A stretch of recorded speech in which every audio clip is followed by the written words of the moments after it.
We're sitting here in Delray Beach, or Boynton Beach, Florida, Right. on June the 29th, 2023, with Irwin Lebow. And Irwin, how old are you? I'm 101 plus. And you were born when? March 27th, 1922. 1922. Right. So you give me the names and what you know about your grandparents. Your father's parents, what were their names? My father's parents, I never really knew. Why, I don't know. But, What were their names? You know?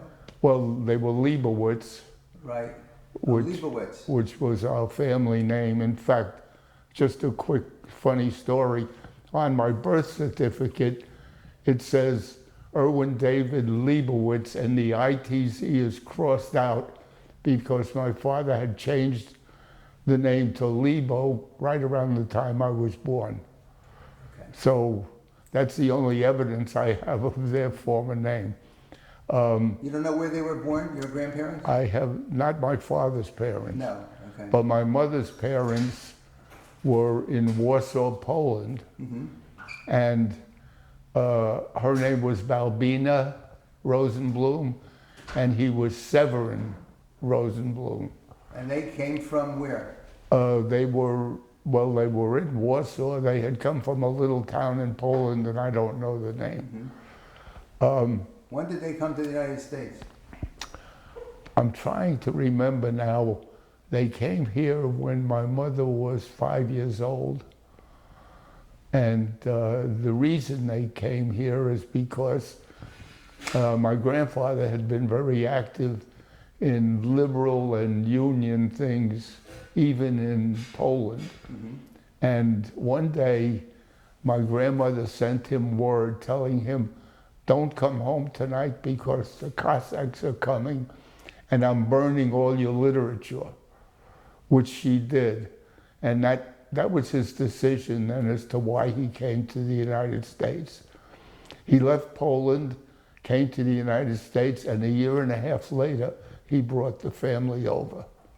So approximately this was 1900, or was Around, it before? it probably was. I honestly don't remember the years. What did he do for an occupation? When he came here, he again got involved in union affairs, and he ended up being the secretary for the Ladies Garment Workers Union. In New York? In New York, yes. And his entire life, he worked for a company making women's dresses. What was his name again? Severin. What was his first name? Severin. Oh, and Rosenblum. Rosenblum. Yes. Rosenblum. Right. Now, did they have, how many children did they have?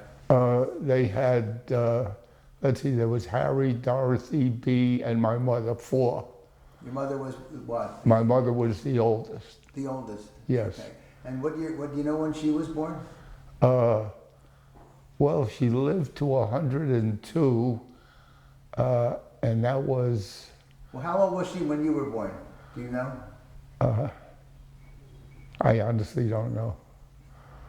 But she lived to 102, and that was up to about 12 years ago. She passed away 12 years ago? Yeah. Okay. Now, where did they live? Your mother? They came to New York, and that's where my mother met my father, who, it was funny, he was working as a conductor on the New York trolley system. Was there a route that he went on? I have no idea, but I have a picture of him in his trolley uniform. What part of New York was it that he worked in? Downtown New York. Manhattan? Manhattan, yes. And where did they do you have an idea when they got married?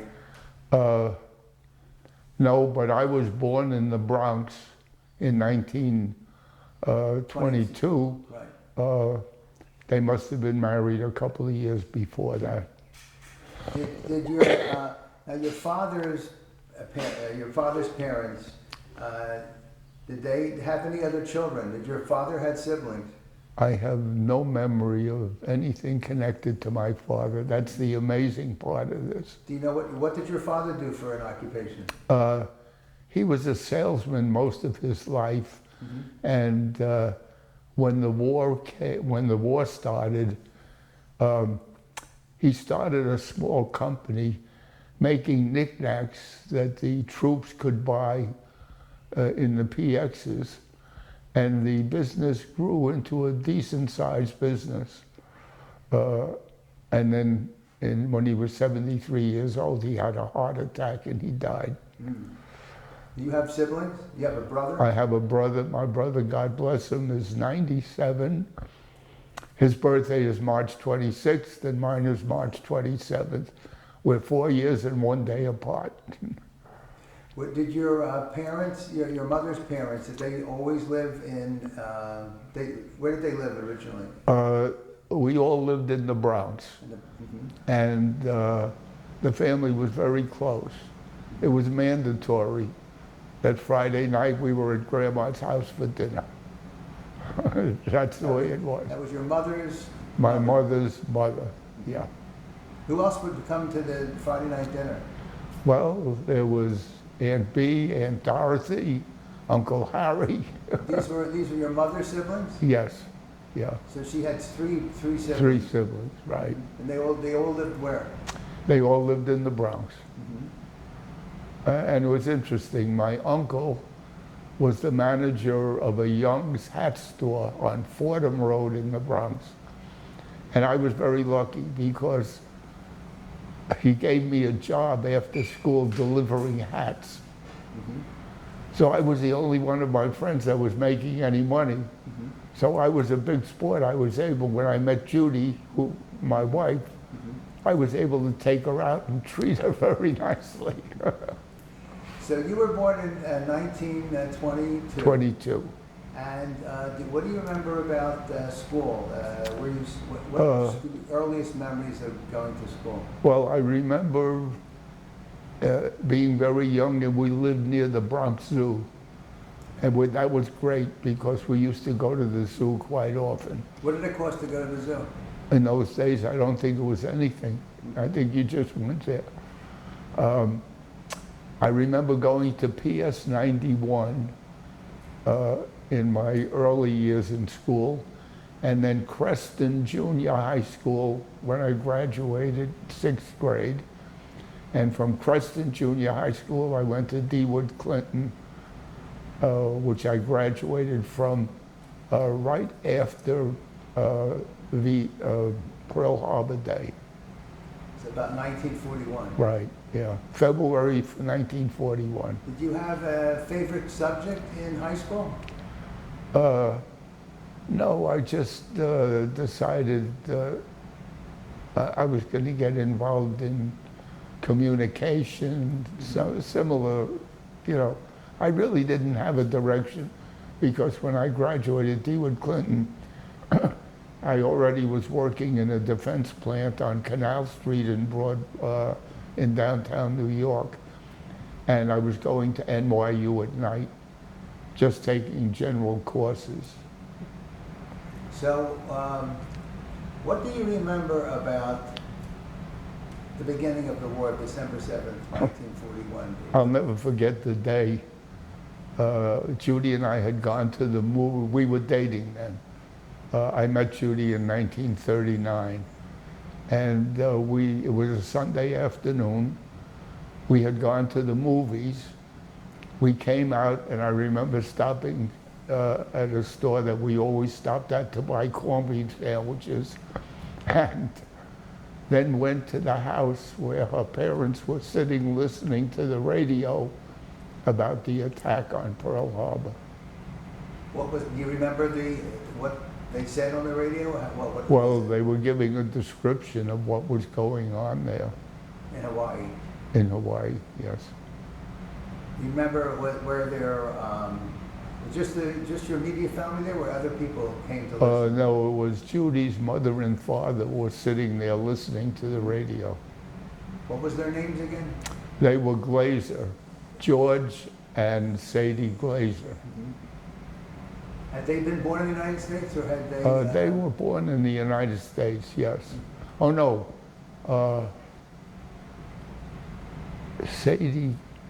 Sadie came from Europe and had been with relatives in Tennessee before she came to New York, where she met George. You have no idea where in Europe, what country she was No. from? Oh, it was Poland also, because her mother, Balbina, lived with them. Okay. And I remember her going to a society once a month in downtown New York to the meetings of the people from the society from the area that she came from. So these were immigrants that lived From in an Poland. area in Poland. Yeah, Any idea what town they No. lived in? no. How about her father, Judy's father? Was he born in the United States? Or Yes, I believe he was. Mm-hmm. Well, and what was, do you know what Judy's mother's last name was? Your in-laws. I'm struggling now, I can't remember it. Okay. So you met Judy when you were what, 15? She was 15 and a half, I was 17. We met on the beach in Rockaway. Oh, what was that? What do you tell me about that? Well, my father was, that was 1939, and at that point my father was beginning to make money. I remember during the Depression years, he had a table in the living room in our apartment in the Bronx, and people used to come up and buy things off the table, and I think that's how we survived through the Depression. But he had this, excuse me, he finally had this business that was prospering. And he rented a place in Rockaway for 1 month so that we could spend the summer there. Oh, okay. And that's how come I met Judy. So just me going back, who was the person that was involved in the union? That was my grandfather, Your grandfather, Judy's, okay. All right. Judy's All right, grandfather. so your father, when your father, tell me about his career again. What did he do? He was a salesman most of salesman. his life. All right.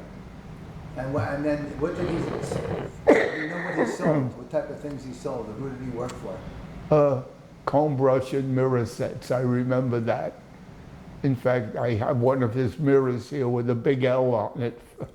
So these were mirrors, the people did what? They would, on their dressing tables, Oh, a comb brush and a mirror. a comb, brush, and mirror. And mirror, yeah. Okay, and he would sell these just door to door, or did he sell them No, to he would stores? sell them to stores, sell them on a wholesale basis.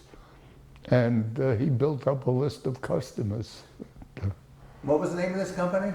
I don't really No. know. Okay, but that's what. Okay. Yeah. And so, I'm gonna excuse quote me. myself. We'll cut that out. Okay. So, what do you remember about the Depression? Because you were born in 1922. Depression started like 10 years later. That's you were right. like 10 years old. I had just become a teenager, and you know, as a kid, I didn't know anything about depression. We had food on the table. I would go out in the afternoon and play games with my friends. We lived in a nice street in the Bronx, and during the day the streets were empty. There were no cars, because anyone who had a car would take it and go to work. So we were able to play ball in the street. We rolled marbles, and we had contests, and we lived a very nice life. And I remember on weekends, my father always came down and played ball with us. There was a lot down the street from our house. And every weekend we played ball on that lot. And my father always came down and played with us. Were there other fathers that participated? Not too many, a few. Yeah. So, while this is going on, did you see anything from the standpoint of people being homeless or, vagrants where you lived? The only thing I remember, there used to be people coming around standing in the courtyard of the apartment house we lived in. Mm-hmm. I would think we were on the 3rd floor. And there would be a man that would come around and sing songs. Sing songs? And people would, my mother always threw him down a penny. She always gave something. Mm-hmm. So people came to provide entertainment. Yeah, and they were begging, really. So we're talking about people coming to your apartment complex to make a few pennies, right? They really were beggars, but they would. Yeah. Mm-hmm. I remember the one man who came. We could hear him singing in the courtyard area in front of the apartment. Uh-huh. And as I said, my mother always threw down a penny. Well, yeah. So you were on the beach. You met Judy. Right. What made you? What did you find her that made you attracted to her? Well, she approached me. I was with a bunch of guys, Mm-hmm. and she saw me there. And as she tells people, I saw him on the beach, and I told my friends, he's mine. And she went and she said, and I got him. And that's a story she loves telling. And she was adorable, very attractive. And we just hit it off. Did you go to the same school? No, she went to Far Rockaway High School, Mm-hmm. and I was going to DeWitt Clinton. So it was how far away were those? Well, it was an hour and 45 minutes for me to get to Rockaway, but we used to meet at the Roosevelt Hotel in downtown New York. Oh. So And that's where typically- we would have dates. So what would you do then? What would be a typical date? We would go to a restaurant, we would walk around Times Square area. Mm-hmm. One night I took her to a French restaurant, and she had a couple of drinks, and boy, she was feeling no pain. And she was what, 16? She was 16 and a half. They never asked anything, they just served drinks. Really? Those were the years just before the war. Mm-hmm. So, did you ever go to an automat with her? Oh, sure. Funny story about the automat, I told you about her grandmother who would go in once a month to go to this meeting of the Right. people.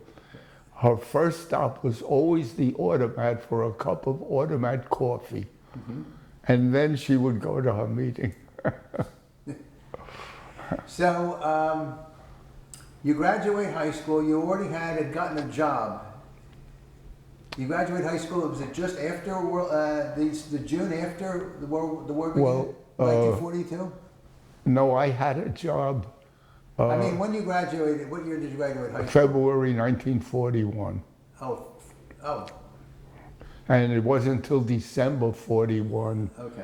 that You D-Day. graduated before the war began. Right, and Mm-hmm. it was shortly after that, a cousin of mine who was a machinist said to me, hey, Irwin, you really ought to learn to become a tool and die maker. Mm-hmm.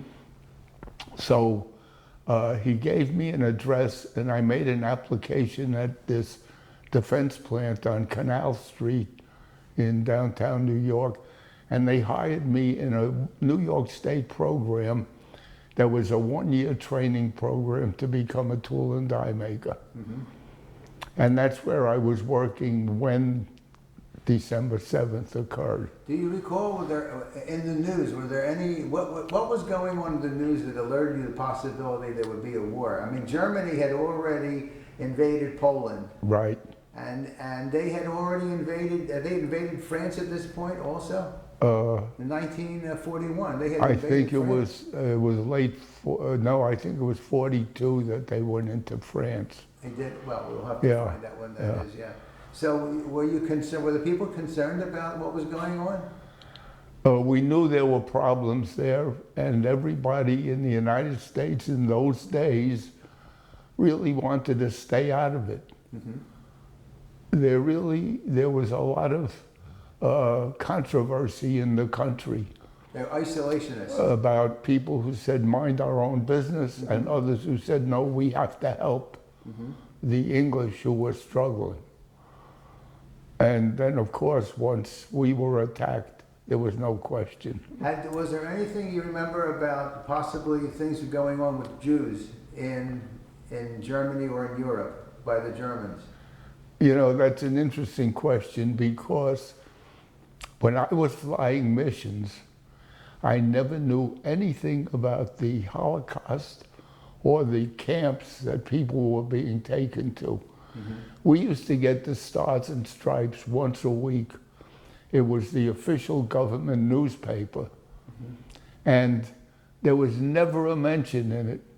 I didn't find out until after I got home, when the war ended, Mm-hmm. about what had happened to the Jews Mm-hmm. in Europe being sent to the camps. So there wasn't anything in the newspapers about... Nothing that we About- knew when we were overseas. Mm-hmm. People in the country here knew, but overseas we never got any news. But I mean, before you went overseas, before you were in the military, you had before you had been before December 7th, 1941. No articles in the newspaper about what was going on in There Poland? were a few, but you know, in all honesty, I was a 21-year-old kid who was only concerned about learning how to fly when I enlisted in the Army Air Corps. Okay. And that was my aim. I wanted to become a pilot. So after December 7th, 1941, were you old enough to enlist at that point? I had to finish that commitment I had made for the year in that program in the defense plant. And then I enlisted in the Army Air Corps. So you enlisted in 1942? I enlisted in 1942. Mhm. And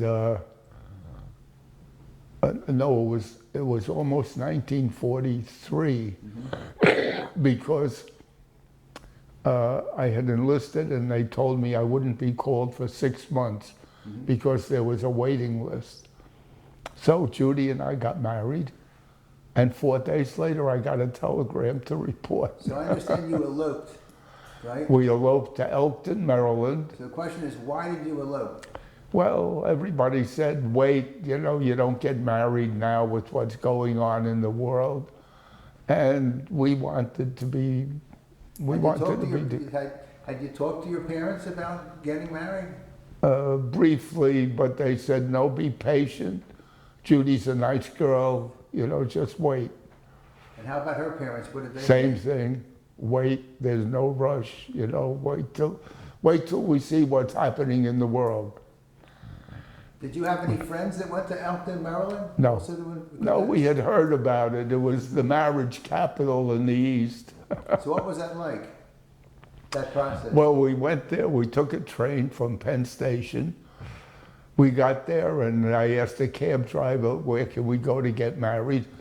He took us to the local constable's office, and the guy was putting someone in jail, so we had to wait. Oh, and then we found out we needed a license. So we applied for the license, went home, went back 2 weeks later, Oh. and got married, and came home, told everyone we were married. And then Judy's mother insisted on our having a religious ceremony.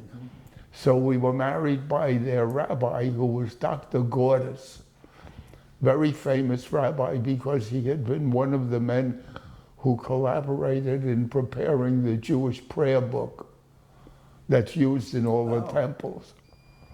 In fact, my rabbi now was very impressed when he found out I had been married by Dr. Gordis, because he knew Dr. Gordis' son. So what do you remember about where was the ceremony that you, In Judy's house. okay. And my grandmother didn't feel well, So from there, we went up to the Bronx so that she could give us her blessings. Mm-hmm. That's the way it was then. You did what you had to do for your parents. So did you have any kind of honeymoon? We moved into a hotel in New York, and 2 days later, Judy got, I think it was the measles or something. And then 2 days after that, I received a telegram to report. So that was it for us. Did you have to?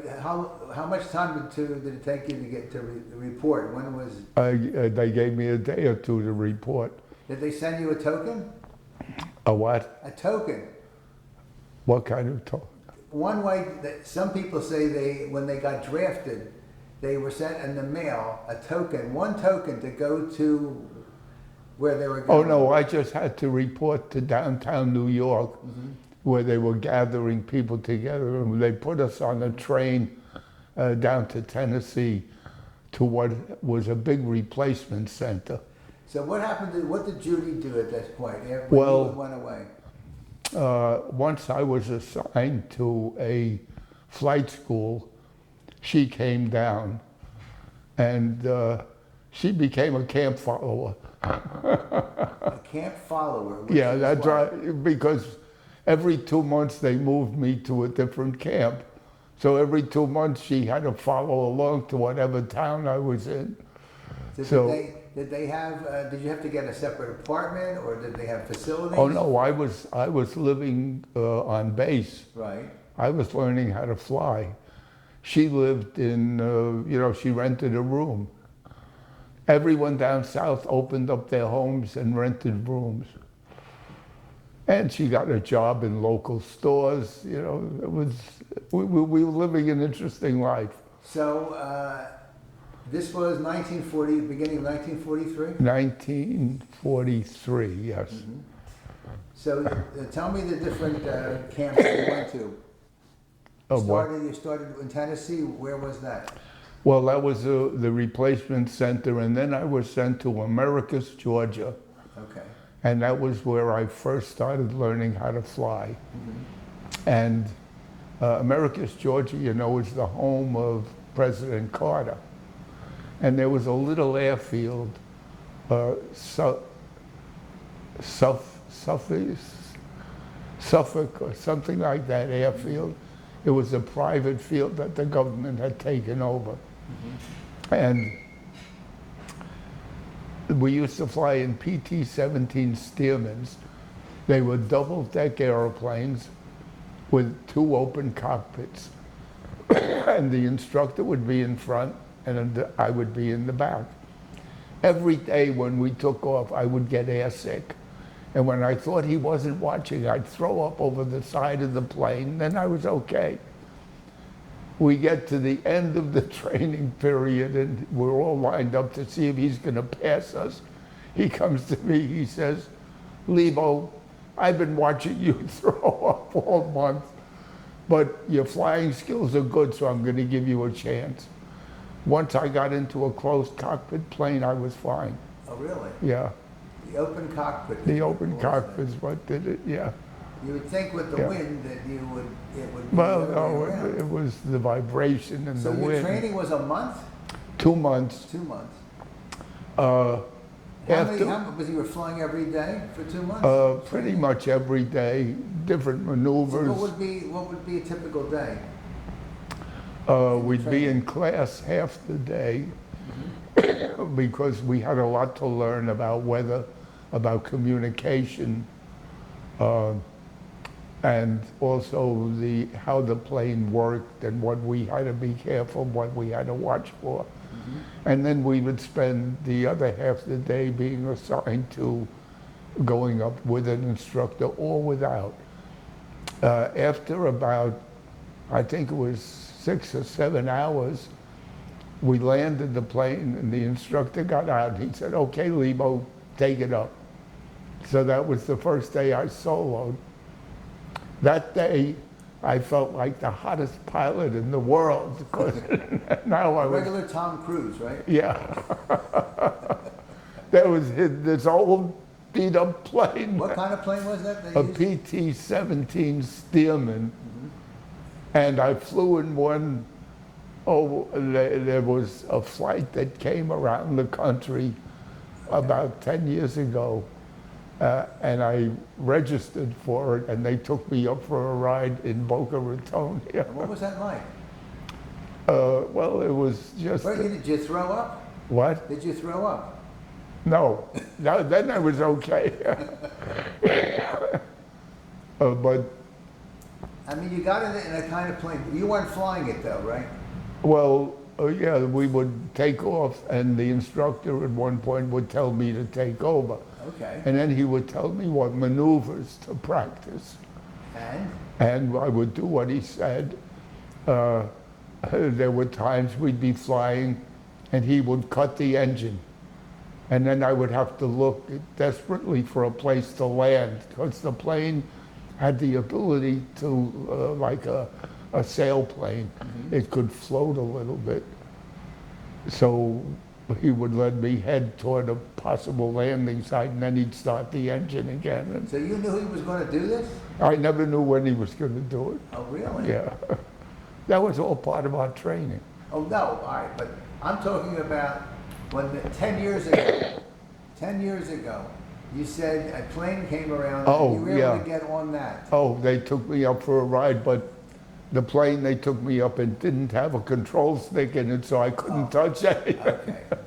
But it must have brought back in your mind what had happened Great 80 memories. years before, or 70 Yeah. years before.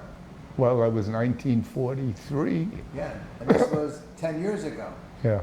So what do you remember about, what did it bring back to you? Just very fond memories People, because, certain people that you remembered living with, or? well, you know, I was part of a group of men who were being trained to fly. And there must have been 20 of us. And we were together for 2 months. Then when we graduated from that and moved into the next base to a more advanced airplane, that was another 2 months. Then from there we moved to more advanced airplane again, excuse me. And after 6 months we got our wings. We became pilots. Then we had 4 months of intensive aerial combat training. And I had an unusual experience there. Where was this at? This was Richmond Army Air Base, and then Eglin Field, Florida, where we were being taught gunnery training. And a tow ship would be flying, towing a target, and we would have to dive on it. And in our guns, we had different colored bullets so that they could tell which plane was hitting the target. And in one of the missions, I dove on the target, and my bullets cut the string that was carrying the target, and it crashed into the wing of my plane.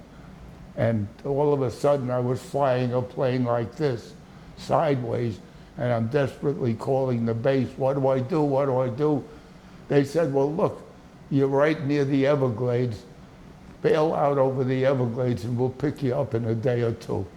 So I said, well, you know, I really want to try to get back to base. They said, okay, see what you can do. I came in over the runway, and the fire trucks and the ambulances were lined up along the runway, and I made it in, okay. But the wing on the plane had a hole in it this big. So that was my close experience before I even went overseas. They wanted you to dive into They wanted me to bail out. Everglades, and 2 days later, after the alligators had taken care of you, they said, yeah, we'll pick you up in a couple of days. Right? So what did your wife say when you told her that? Well, you know, I told her what happened, and thank God you're okay, you know. Did she say you should Well, Does you June know, fly anymore? no, when I went to that kind of training, she wasn't with me Oh, okay. because we were sent there Mm-hmm. from, at that point, we were at a field in South Carolina, Seymour Johnson Field, which was my final training with the P-47 Thunderbolt. And funny story there also, I was being assigned to go overseas, and I was right near the end of my training, and we had a Thunderbolt that had been fitted with a second seat in the back. So I got permission to take Judy up for a ride. So we went to the parachute shop. They fitted her out with a parachute. She couldn't stand up, the parachute was so heavy. But we got her into the plane. I go out, I take off. When you reach the end of the runway, of course, you make a turn.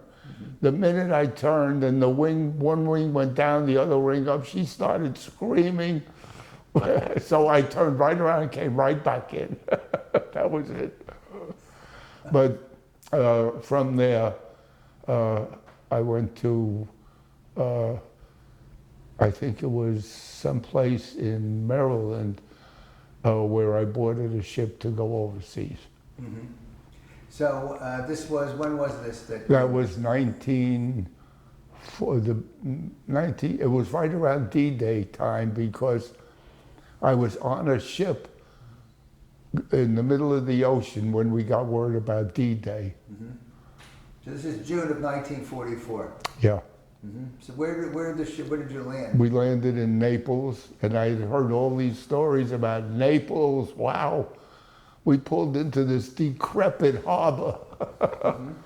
Everything was beat up. It had been bombed, and I went to a replacement depot, and then they assigned me to my 27th Fighter Group. So where was the fighter group stationed? It was stationed on the island of Corsica. Mm-hmm. How far is that from Naples? It was just about a 30, 40-minute flight across the... So they would fly you there? Yeah. There were 3 or 4 of us that were assigned to the 27th. Mm-hmm. We were replacement pilots at that point. You know, unfortunately, we had guys being shot down. You know, I give a lot of talks to veterans groups, and I always tell the story about flying missions, and when we were successful, how we would come back and be jubilant getting out of the planes. And we would come back sometime when one of the guys had been shot down, and everyone got out of the planes very quietly. No one said anything. That was the difference. Did you fly as a group? We flew, yeah, it was either 4 planes, 8 planes, 12. 12 was a lot. That was a major mission. Mm-hmm. The usual mission was 4 or 8 planes. And what would be a typical mission? Was there more than one type of mission? You know, I realized afterwards how great our intelligence was. Mm-hmm. Before every mission, we would go in to be briefed. And we were being briefed on what our target was for the day. And the information they had was amazing, and it was very accurate. And we would go out, and most times the target was exactly what they told us it would be. So we knew in advance how we were going to be in formation, how we were going to attack. We were dive bombers, mm-hmm. because at that point in the war, they didn't need many escort planes anymore for the bombers. Things had changed, and the German Air Force didn't really exist. Mm-hmm. There were a few German planes that would dive on our formations and then take off. So we became, literally, we were dive bombers. We carried a bomb under each wing, and we had 8 50 caliber machine guns, 4 in each wing. powerful guns, and they were set so that they converged, all 8 guns converged 300 yards in front of your plane. Oh.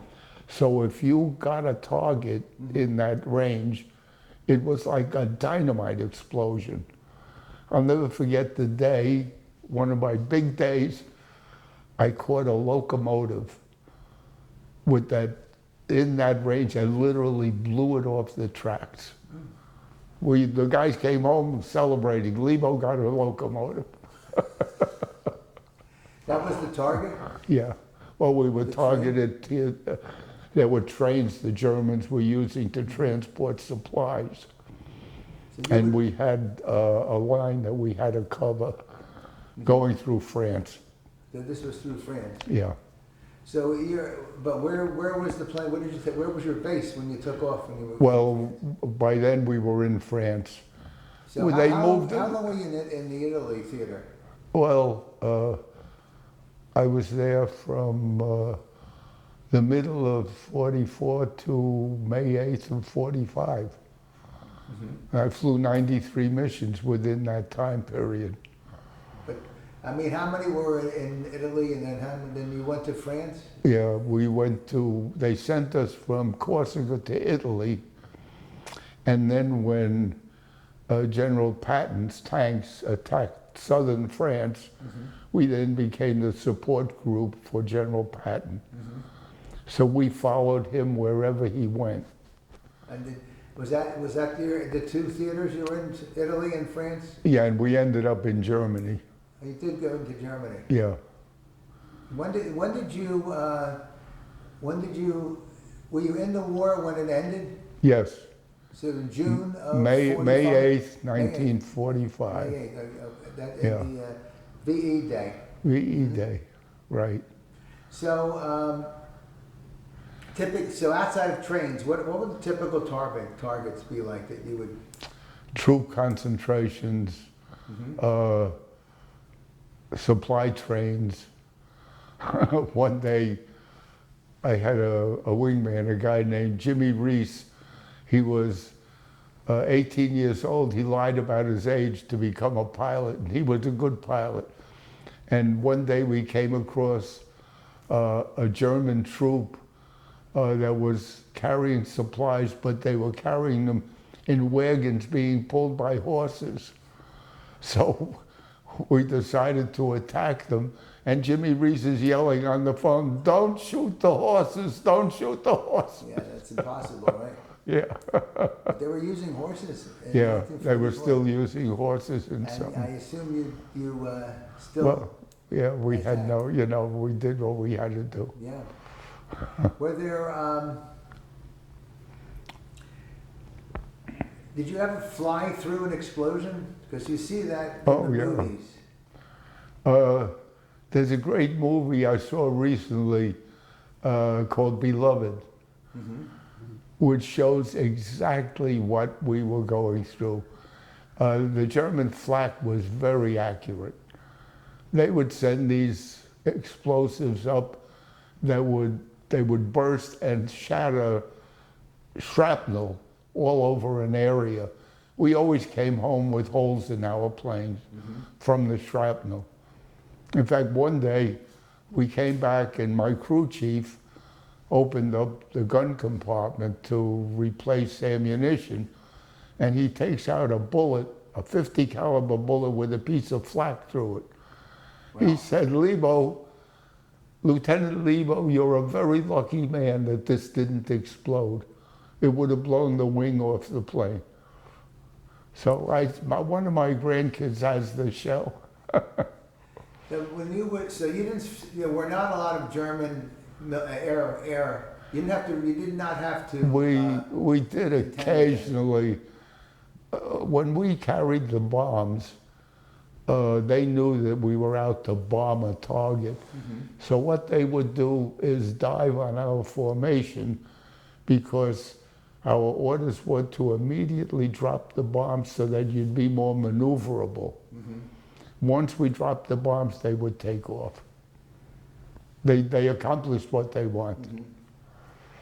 after you would drop a bomb, did you ever have after you dropped a bomb, was there ever a situation where you had a dogfight with No. a plane?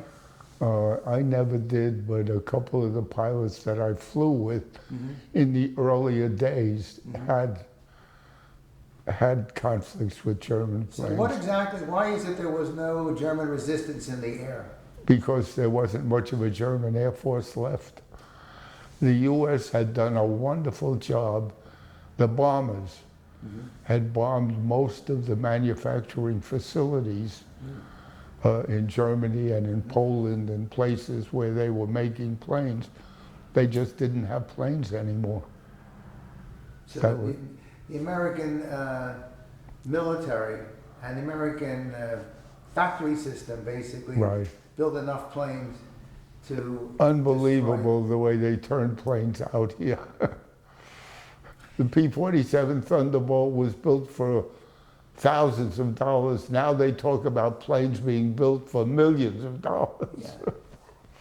Yeah. Did you, in Italy, what areas did you bomb? What part of Italy? I remember Tarquina was one of the names. We bombed below Rome and then above Rome, and in the Po Valley, which was the northern part of Italy, there were a lot of targets there. In fact, I remember we had a project. Every day we would go up and bomb the pass from the Po Valley into Switzerland. Because what the Germans were doing is they laid tracks down and they ran trains through at night. And then in the morning they would take the tracks up. And we would go there and bomb these areas every day. And then they would put the tracks down at night and run. We found out afterwards. Wow. So. Did you have any time off? Was there, a pass or something where you went to Rome to see any sites? Yes, we used to go to Rome regularly when we were in Tarquina, which wasn't too far away. We flew our missions, and we did have time off. Sometimes we could fly one or maybe two missions a day, and then we could be off for a couple of days. And when that happened, we could go into nearby towns or we could go to Rome. What was it like meeting the people there? Well, at one time, they had given up at this point. Yeah, Italy. Yeah, but they welcomed us. Wherever we went, we'd be followed by kids, so we would always take candy with us to hand out to the kids. So. They knew the Americans would give them something. How about the ladies? There were plenty of ladies. When you were married? Yes. Did you have to tell them that? No. How about your friends? Well, they did great. So then you moved into France. And what part of France were you? Well, we went in near Lyon. When we moved from Corsica to France, I was lucky I had a mission that day because we took off in Corsica, and then we had a base that we knew we had to land at in France. That day, our transport plane was carrying a load of pilots, guys who didn't have missions, and before they got to the base, they flew into a mountain and they were all killed. So I was lucky I had a mission that day. You could have been on that plane. Could have been, yeah. I was lucky in a lot of respects. What other respects? The one with the bullet in my wing, the experience of the target, and then the day that I was picked to fly that 500,000 sortie. So what was that like, and what was that? Well, it was supposed to be what they called a milk run, an easy mission. Just attack this Italian machine gun nest, and then come back because the newsreels would be there, General Cannon was there, and as we're diving on the target, the guy in front of me was shot down. So it really wasn't an easy mission. It could have been a moment later. Yeah, You would have been. It would have been you. yeah, maybe. Was that the flak that got them? Was the machine from the machine gun nest. Oh, the machine gun Yeah. that you were diving on. Yeah. Yeah. What was that? What was unique about that particular machine gun nest? I don't know. They were accurate. I mean, was it something that the troops said that there was? Well, firing on by troops? they knew their intelligence had told them that there were machine guns lined up in a certain area, Mhm. and that's what they wanted us to blow up to attack. So when you were in France, for how long were you before you went to Germany? Well, what happened was we were following General Patton, Mm-hmm. and every few days, you know, he moved so fast that every 2 or 3 days we moved our base Mm-hmm. to a new base. And it was interesting. The engineers, the Army engineers, had metal mats that they would lay down in a field so that we could land our planes. And then when we had to move, they would take the mats and move them up to miles ahead where we had to land again to be close to General Patton. Because we had a couple of pilots that were with him most of the time, and they would call targets to us. We flew with grid maps, you know, A, B, C on one side, and they would say A10, there's a machine gun nest or there's something, and that's what we would look, and the flight leader would lead us to. These mats, I've seen pictures of them, but I never realized. How big was a mat? Well, they were big sheets of flexible metal. Could they be put down by hand or? No, all by machine. They had cranes that would. So how long would it take for them to? I mean, you're talking about how long would the runway be? 1,000 Well, feet? all we needed was enough room to get our wheels down safely, and then if we ran off at the end, it didn't matter because by then we were going slow. So the mat wasn't the entire length of the runway. Most times, no. Any idea? Was it 100 yards or? I never gave it any thought. Was it basically? But it was used for landing and taking off, right? Yes, yeah, So you come back to the same.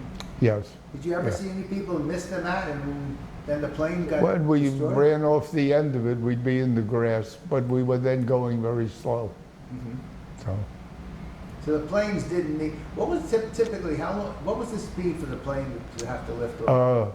cruising speed was about 240 miles an hour. But I mean to take off. What speed? did you Oh, have we to take? needed like 150 to 175 to take off. And how long would that take? 20 seconds? You could feel it, you know, you would see your speedometer and Right. you knew when to pull the stick back. So, and once you were airborne, your wheels came up. Well, that was you'd have to. But you would do that. Yes. When I was sent to join the 27th Fighter Group, I hadn't flown in a couple of months. So they gave me a plane to go and fly around to rehabilitate myself. And I'm flying around, and I hear the tower yelling, "Who's that idiot up there flying around with his wheels down?" It was me. Forgot to put them up, right? Yeah, I forgot to put it.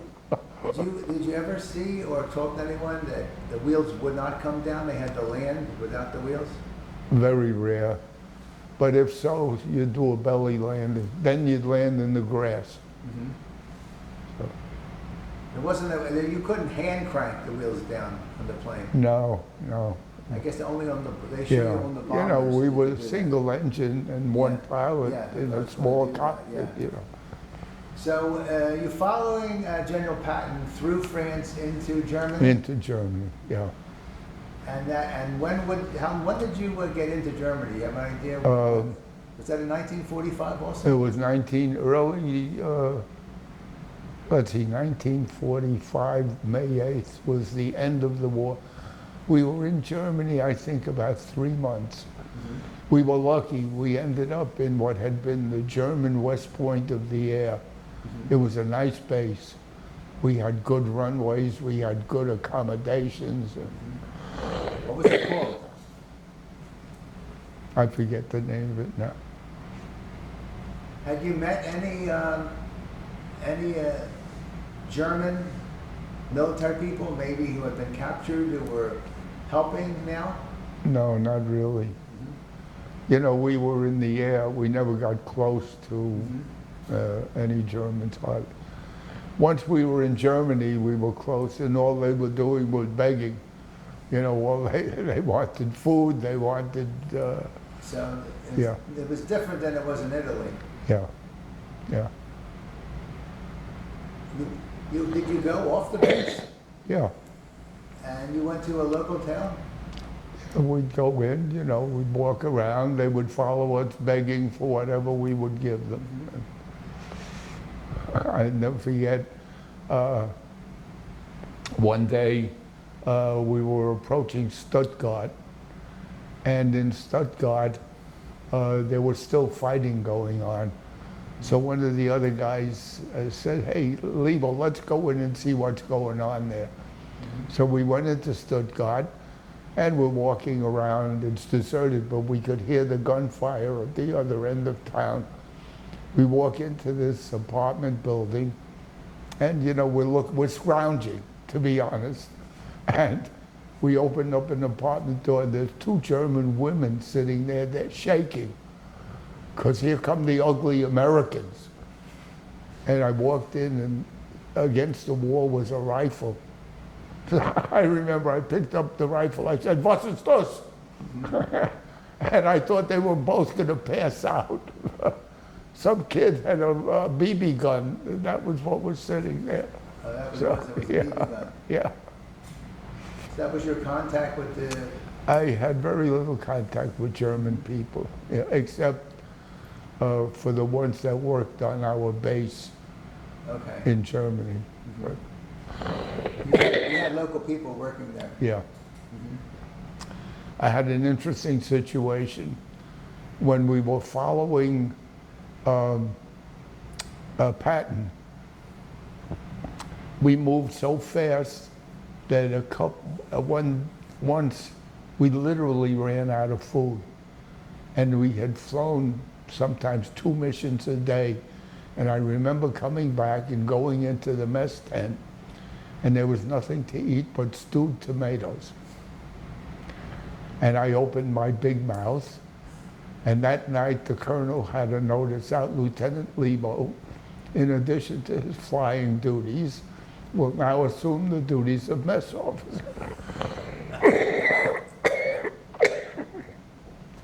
At first, excuse me, at first I was really PO'd, but it turned out to be great. I now had a mess sergeant, a truck, and a Jeep at my disposal. So we used to go out to the farms, the mess sergeant and I, we'd take cigarettes that we would get from the post exchange, and we would trade the farmers for fresh eggs, for vegetables. Suddenly we were eating good again. And we were trading cigarettes. They would give anything for cigarettes. So the food, was it just for, how many people was it for, the food you were Well, getting? we had 45 pilots in each squadron, and we had 3 squadrons in the group. So that's like 130. And you were providing food for over 100 people? Yeah. Yeah, well, the mess sergeant was doing all the work. Yeah, but I You mean, know, I getting the just had food, a- were you able to get a lot of food? Yeah, the commissary would supply all the food. But I mean, if they weren't supplying enough. Well, when that event happened that I told you about, Right. we moved so fast that they didn't move the food up fast they enough. hadn't- So, yeah. So but this was a Yeah. little. So how much did you do that where you, I mean, did it interfere with your flying? No, I still had, when I had a mission, that came first. So you would go out in the truck to a farm, Yeah. and what would that be like? Well, Do you remember? we'd go out, and the minute they saw us holding the cartons of cigarettes, Yeah. we were their buddies. So they were happy to help you, Yes. as long as you got the They'd cigarettes. trade us anything they had for the cigarettes. Do you see what that nicotine will do? Yep. It's a shame, but that was it. Yeah. So how, as far as France, what were your experiences in France when you were not flying? We would go into the towns, What towns did you go to? Lyon. I can't I'm terrible remembering names. Were you in Paris at all? Yeah, we got to Paris quite often. Mm-hmm. But then as we moved up, we were a little too far away. Mm-hmm. We'd go into these towns and people would follow us around hoping that we'd give them something. Mm-hmm. And we could buy things they'd still had stores open. Mm-hmm. A lot of the guys would buy souvenirs to send home. Did you ever meet any Jews, whether it's in Italy or France, that lived there? I was the only Jewish pilot in our squadron. They had a chaplain though, correct? We had Were a there any kind of Catholic services? A chaplain. Catholic service, right? Did he foster having any kind of religious service for Jews? When the Jewish holidays came, Rosh Right. Hashanah, Right. I went to the chaplain and I said, it's the most important Jewish holiday of the year. I'd like to be excused from flying for a couple of days. Mm-hmm. He said, you can fly, God will forgive you. That's what he said? Yeah. So that was, That didn't work. it didn't work. But maybe there's another chaplain. Maybe try a different guy. There weren't any others. So what was it like in Germany when the war ended?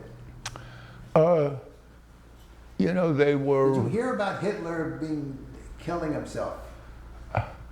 The people we were into, I don't know whether they really understood what had happened. Some of them seemed like they didn't know what was going on.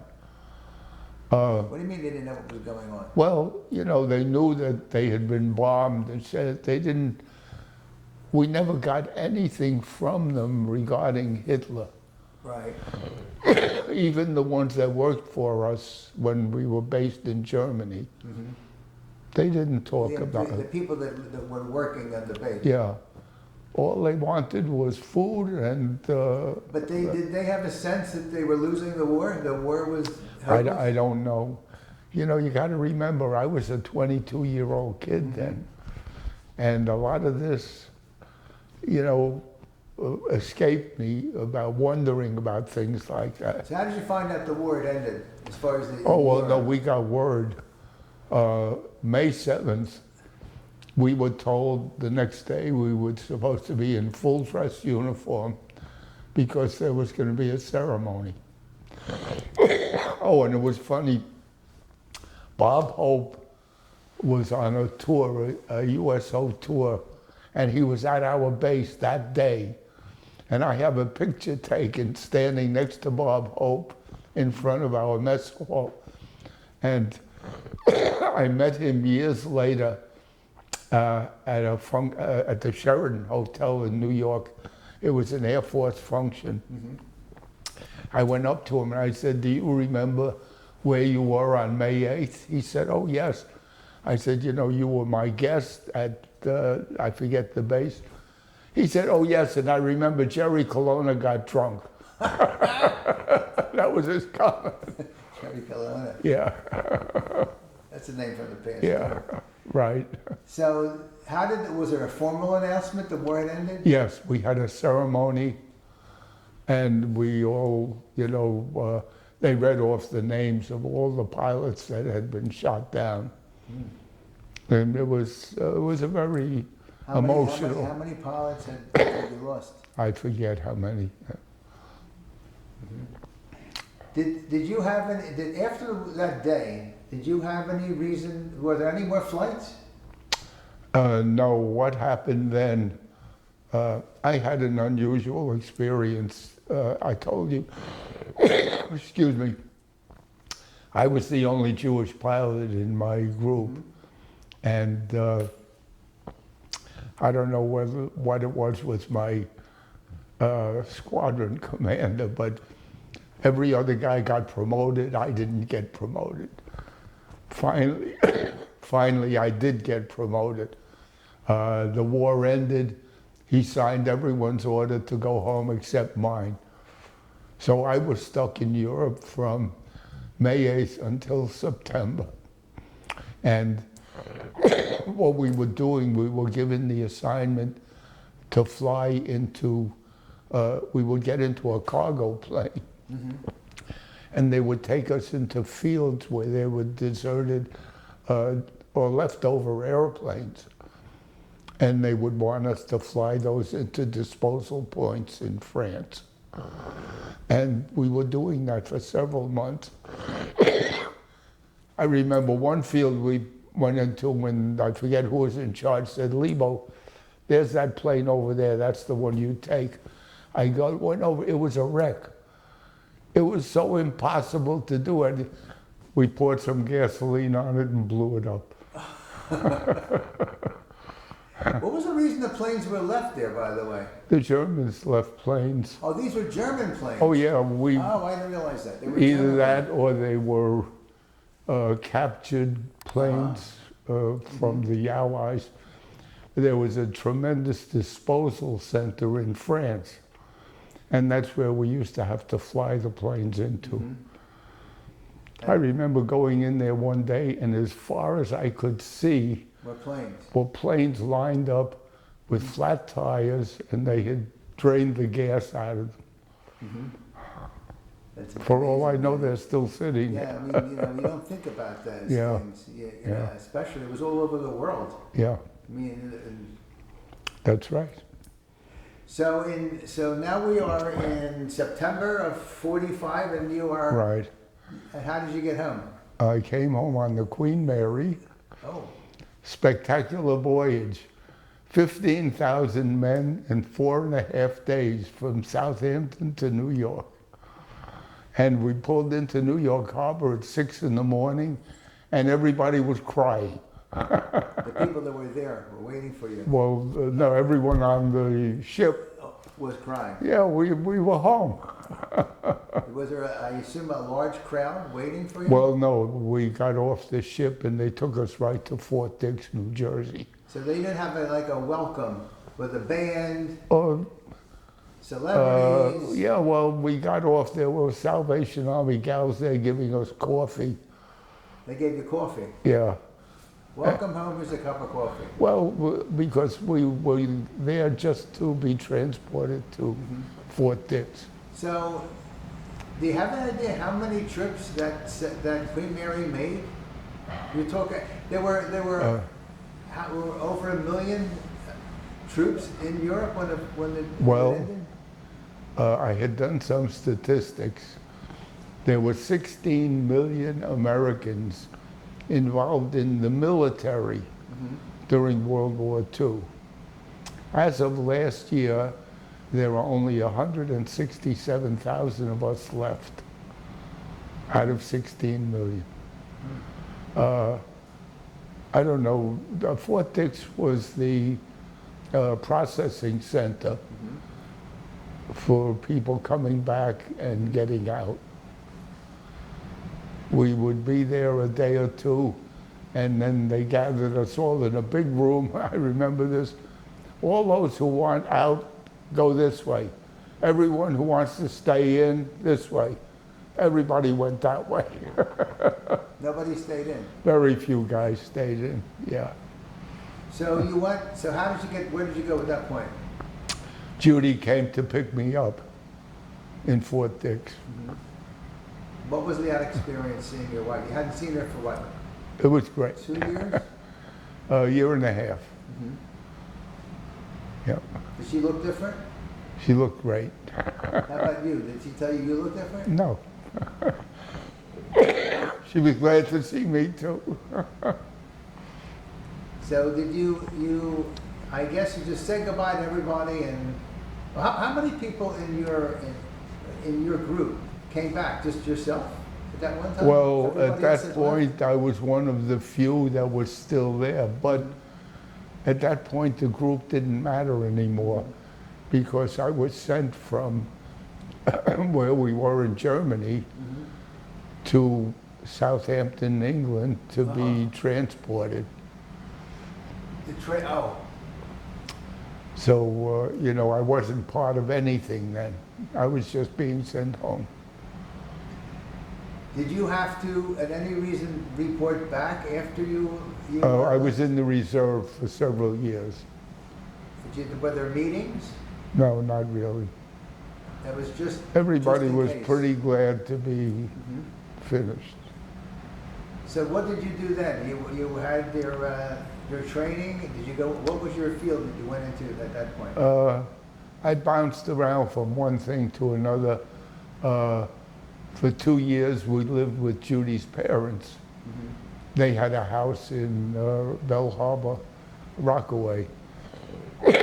And luckily, there was enough room for us to have a bedroom there that we could sleep in. Mhm. And my son was born while we were there. What's his name? Ronald Lebow, He was born in 1940. 1946. 46. Yeah. So he's. Uh, 10 months after I was back. And when they started Levittown, Long Island, Mhm. we drove out there. And 2 years after my return, we moved to Levittown. And that was the beginning of an interesting career. After bouncing from one thing to another, I ended up working for Bill Levitt, the builder of Levittown. I was the advertising manager for his newspaper. He had a newspaper. He had a in newspaper, Levittown. the Levittown Tribune. What was the circulation? It was bulk mail went to every house in So Levittown. that was how many? Well, in those days, it was a few thousand, but it kept growing because he was building houses so fast.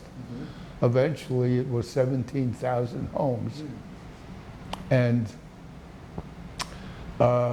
after a number of years, there was another competing newspaper, the Levittown Eagle. And I became friendly with a gal on the Eagle staff that sold advertising. And she called me one day and said, you know, I found out that my boss is shutting down the Eagle. Would you be interested in starting another newspaper? So between she and I, we started Levittown Press. And I owned the newspaper in Levittown for a number of years. And that was the beginning of my business. My business eventually was a direct mail advertising business. We ended up being one of the largest companies on Long Island processing direct mail. I ended up with a plant with 120 employees. We mailed millions of pieces. Publishers Clearinghouse was an account of mine. Salvation Army was a prime account of mine. I ended up being on the board of Salvation Army in New York. And I became very active in the industry through the years. The paper grew, the business grew. We had a big plant. We ended up buying a building in Bayshore, Long Island.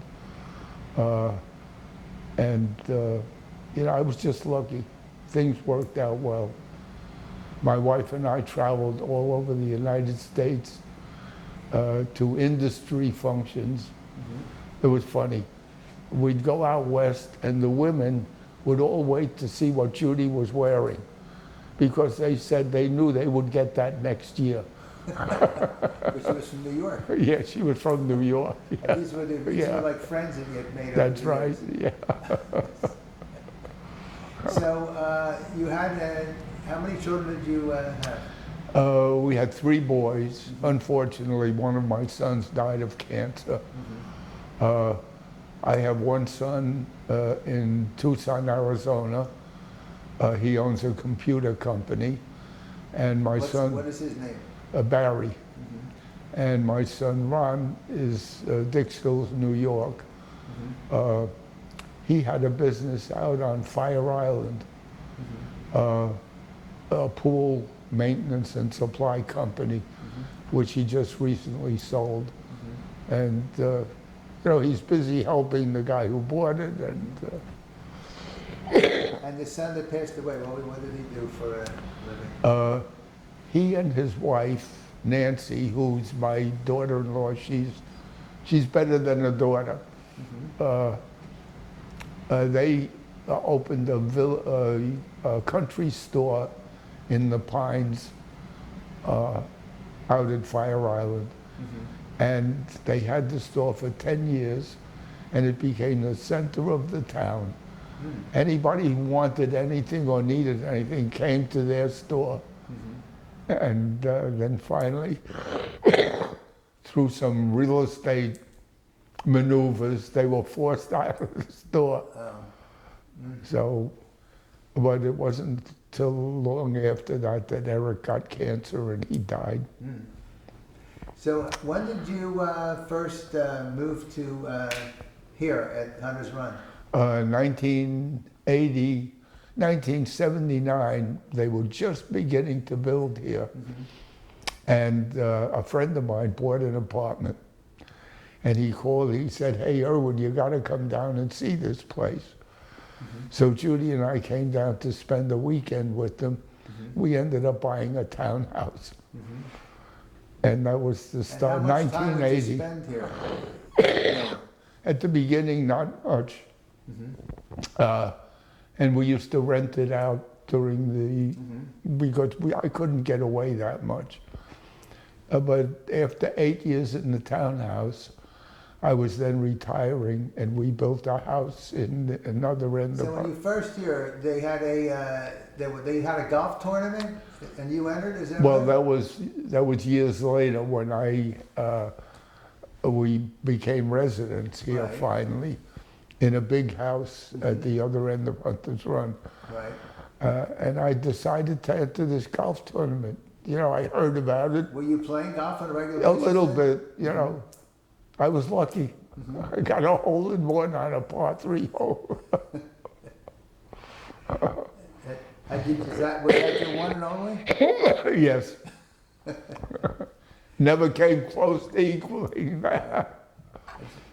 So just turning the clock back, it's 1944. You're being shipped overseas, Right, and for about 16 months now, you're going to be out of the States. right. Judy goes back to where? What did she do? She goes back to her parents on Bell Harbor, Long Island, and she got a civil service job working for the Navy Department at Floyd Bennett Field, Which was where? which was, Floyd Bennett Field was a field right across the bay from where she lived. Okay. So all she had to do was cross a bridge and she was right at work.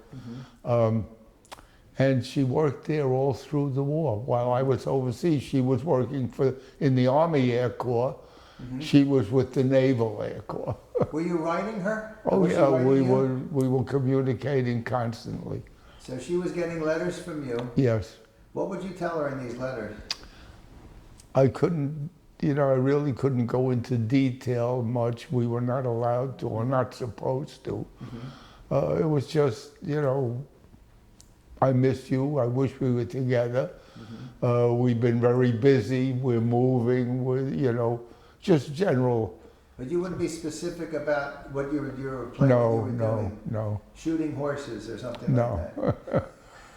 She said to me once, you know, there's that song, when you're there in the air with your head in the clouds, I think of someone I love. Is that the way it is? I said, Judy, when I'm there with the air in the air with my head in the clouds, I got to think only about what I'm doing. Did she, how long would it take typically for you to receive a letter once she? That sent was it? interesting. We would have mail call on a regular basis, but the mail was very erratic. And the way it worked in those days, people wrote letters on both sides. The letters weren't sent, they were photographed. Oh. And they were put on discs that were sent, and then the discs were, the letters would be reprinted and delivered. So letters going to the States could be thousands of them on a disc. And when they got there, they printed them and then they delivered them.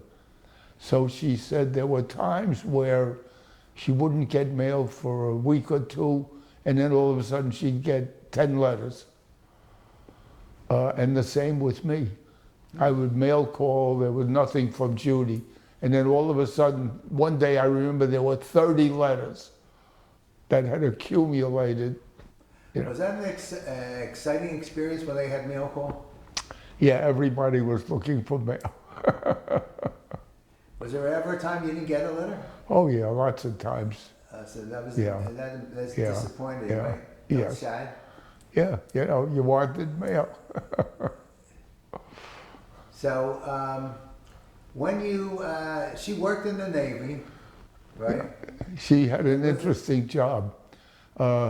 She worked in she was at Floyd Bennett Field, as I mentioned, and it was a training base for young men who were naval aviation cadets. They were going through what I went through in the Army. And she was processing their paperwork as they came in. So she had an interesting job while she was there. So. Did she ever, was she always a housewife? Did she ever go get a job? Judy worked with me in my business as Okay. the business was growing. Okay. I always had bookkeepers, but you know, there were a lot of things that happened that I wasn't happy with. So I brought Judy in, and she became like a supervisor, not a supervisor, but a detective of every bill that came into the company.